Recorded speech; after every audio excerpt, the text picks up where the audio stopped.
திருப்பத்தூர் மாவட்டம் வாணியம்பாடியில் இருந்து மலை கிராமமான நெக்னாமலை வரை டோலி கட்டி சடலம் ஒன்று எடுத்துச் செல்லப்பட்டிருக்கிறது. அதனை அண்மை செய்தியாக பார்த்துக் கொண்டு வருகிறோம். உடல்நிலை சரியில்லாத கோவிந்த் என்பவர் 7 கிலோமீட்டர் நடந்தே சென்றிருப்பதாக தகவல் வெளியாகியிருக்கிறது.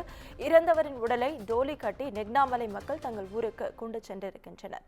நெக்னாமலை வாணியம்பாடி வரை சாலை வசதி இல்லாததால் நெக்னாமலை மக்கள் கடும் அவதிக்குள்ளாவதாக வேதனை தெரிவித்து வருகின்றனர்.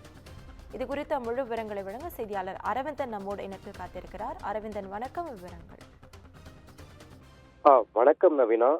திருப்பத்தூர் மாவட்டம் வாணியம்பாடி அடுத்த ஆலாங்காயம் ஒன்றியத்திற்கு உட்பட்ட மலை கிராமமான நெக்னாமலை மலை கிராமத்தில் சுமார் 100க்கும் மேற்பட்ட குடும்பங்கள் வசித்து வரும் நிலையில் இந்த மலை கிராமத்தைச் சேர்ந்த கோவிந்தன் என்பவர் நேற்று உடல் நலக்குறைவால் 7 கிலோமீட்டர் தூரம் கரடு முரடான மலைச்சாலையிலேயே நடந்து வந்து வாணியம்பாடியில் உள்ள தனியார் மருத்துவமனைக்கு வந்த பொழுது தனியார் மருத்துவமனை வளாகத்திலேயே மயங்கி விழுந்து பரிதாபமாக உயிரிழந்துள்ளார். அதனைத் தொடர்ந்து அவரது உறவினர்கள் கோவிந்தனின் உடலை மலை கிராம அடிவாரத்திலிருந்து சுமார் 7 கிலோமீட்டர் தூரம் கரடு முரடான மலை கிராமத்தில் நள்ளிரவில் தோழி கட்டியும் டார்ச் லைட் மூலம் அவரது உடலை சுமந்து சென்றனர். இந்நிலையில் நெக்னாமலை மலை கிராமத்திற்கு முறையான சாலை வசதி வேண்டி அப்பகுதி மக்கள் பலமுறை அனைத்து துறை அதிகாரிகளிடம் புகார் அளித்தும் அதிகாரிகள்